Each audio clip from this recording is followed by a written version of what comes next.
السلام علیکم ورحمۃ اللہ وبرکاتہ۔ استقبال ہے آپ کا محمد افضل آفیشیل یوٹیوب چینل پر۔ ناظرین کرام، حضرت مولانا ابو الحسن علی ندوی رحمہ اللہ کے نام ان کی والدہ کا ایک قیمتی خط۔ ایک زمانے میں میری طبیعت دینی تعلیم سے کچھ اچاٹ سی ہونے لگی اور انگریزی تعلیم حاصل کرنے اور سرکاری امتحانات دینے کا دورہ سا پڑا۔ بھائی صاحب نے کسی خط میں یا رائے بریلی کے کسی سفر میں والدہ صاحبہ سے میرے اس نئے رجحان کی شکایت کی۔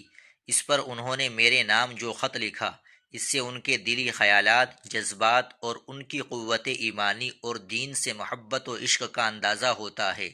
اس خط کا ایک اقتباس، جس پر کوئی تاریخ نہیں لیکن غالباً 1929 یا 1930 کا لکھا ہوا ہے، منوعاً پیش کیا جا رہا ہے: عزیزی علی سلمہ، تمہارا اب تک کوئی خط نہیں آیا، روز انتظار کرتی ہوں، مجبور آ کر خود لکھتی ہوں، جلد اپنی خیریت کی اطلاع دو۔ عبدالعلی کے آنے سے اطمینان ضرور ہوا، مگر تمہارے خط سے تو اور تسکین ہوتی۔ عبدالعلی سے میں نے تمہاری دوبارہ طبیعت خراب ہونے کا ذکر کیا تو انہوں نے کہا کہ علی کو اپنی صحت کا بالکل خیال نہیں، جو وقت تفریح کا ہے وہ پڑھنے میں گزارتے ہیں۔ میں نے کہا تم روکتے نہیں؟ کہا بہت کہہ چکا اور کہتا رہتا ہوں، مگر وہ نہیں خیال کرتے۔ اس سے سخت تشویش ہوئی، اول تو تمہاری بے خیالی اور نہ تجربے کاری، اور پھر بے موقع محنت جس سے اندیشہ ہو۔ علی، مجھے امید تھی کہ تم انگریزی کی طرف مائل نہ ہوگے، مگر خلاف امید تم کہنے میں آ گئے اور اتنی محنت گوارا کر لی۔ خیر بہتر، جو کچھ تم نے کیا یہ بھی اس کی حکمت ہے، بشرطے کہ استخارہ کر لیا ہو۔ مجھے تو انگریزی سے بالکل انسیت نہیں بلکہ نفرت ہے، مگر تمہاری خوشی منظور ہے۔ علی، دنیا کی حالت نہایت خطرناک ہے۔ اس وقت عربی حاصل کرنے والوں کا عقیدہ ٹھیک نہیں تو انگریزی والوں سے کیا امید؟ بجز عبدالعلی اور طلحہ کے تیسری مثال نہ پاؤ گے۔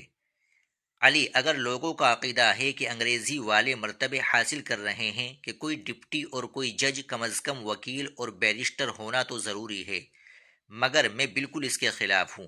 میں انگریزی والوں کو جاہل اور اس کے علم کو بے سود اور بالکل بیکار سمجھتی ہوں۔ علی، تم کسی کے کہنے میں نہ آؤ، اگر خدا کی رضامندی حاصل کرنا چاہتے ہو اور میرے حقوق ادا کرنا چاہتے ہو تو ان سبھوں پر نظر کرو جنہوں نے علم دین حاصل کرنے میں عمر گزار دی۔ ان کے مرتبے کیا تھے؟ شاہ ولی اللہ صاحب، شاہ عبدالعزیز صاحب، شاہ عبدالقادر صاحب، مولوی ابراہیم صاحب، اور تمہارے بزرگوں میں خواجہ احمد صاحب اور مولوی محمد امین صاحب، جن کی زندگی اور موت قابل رشک ہوئی۔ کس شان و شوکت کے ساتھ دنیا برتی اور کیسی کیسی خوبیوں کے ساتھ رحلت فرمائی۔ یہ مرتبے کسے حاصل ہو سکتے ہیں؟ انگریزی مرتبے والے تمہارے خاندان میں بہت ہیں اور ہوں گے، مگر اس مرتبے کا کوئی نہیں۔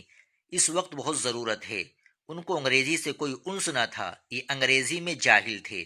یہ مرتبہ کیوں حاصل ہوا؟ علی، اگر میرے 100 اولاد ہوتی تو سب کو میں یہی تعلیم دیتی، اب تم ہی ہو۔ اللہ تعالیٰ میری خوش نیتی کا پھل دے کہ 100 کی خوبیاں تم سے حاصل ہو اور میں دارین میں سرخ روح اور نیک نام اور صاحب اولاد کہلاؤں۔ آمین ثم آمین۔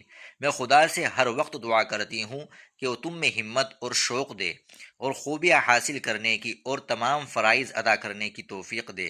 آمین۔ اس سے زیادہ مجھے کوئی خواہش نہیں۔ اللہ تعالیٰ تمہیں ان مرتبوں پر پہنچائے اور ثابت قدم رکھے۔ آمین۔ علی، ایک نصیحت اور کرتی ہوں، بشرطے کہ تم عمل کرو۔ اپنے بزرگوں کی کتابیں کام میں لاؤ اور احتیاط لازم رکھو۔ جو کتاب نہ ہو وہ عبدالعلی کی رائے سے خریدو، باقی وہی کتابیں کافی ہے۔ اس میں تمہاری سعادت اور بزرگوں کی خوشی ہے۔ اس سعادت مندی کی مجھے بے حد خواہش ہے۔ جو روپیہ خرچ کرو انہی ضرورتوں میں یا کھاؤ، قرض کبھی نہ لو، ہو تو خرچ کرو ورنہ صبر کرو۔ طالب علم یوں ہی علم حاصل کرتے ہیں۔ تمہارے بزرگوں نے بہت کچھ مصیبتیں جھیلی ہیں، اس وقت کی تکلیف باعث فخر سمجھو۔ جو ضرورت ہو ہمیں لکھو، جس طرح ممکن ہوگا پورا کروں گے۔ خدا مالک ہے، مگر قرض نہ کرنا، یہ عادت ہلاک کرنے والی ہے۔ اگر وفائے وعدہ کرو تو کچھ حرج نہیں۔ صحابہ نے قرض لیا ہے مگر ادا کر دیا ہے، ہم کون چیز ہے؟ علی، یہ بھی تمہاری سعادت مندی ہے کہ میری نصیحت پر عمل کرو۔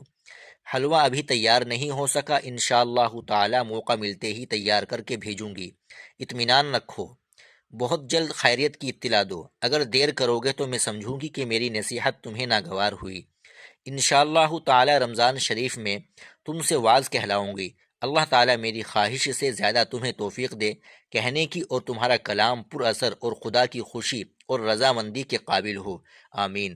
باقی خیریت ہے، تم خدا کی رحمت سے تیار رہو، تم نے وعدہ بھی کیا ہے۔ تمہاری والدہ اسلام میں عورت کا درجہ، از مولانا سید ابو الحسن علی ندوی۔ ناظرین کرام، یہ خط تھا مولانا ابو الحسن علی ندوی رحمہ اللہ کی والدہ کا، جو ان کو زمانہ طالب علم میں لکھا گیا۔ آپ اس ویڈیو کو زیادہ سے زیادہ شیئر کریں، لائک بھی کریں اور چینل کو بھی سبسکرائب کر لیں۔ ملتے ہیں انشاءاللہ اگلی ویڈیو کے ساتھ۔ السلام علیکم ورحمۃ اللہ وبرکاتہ۔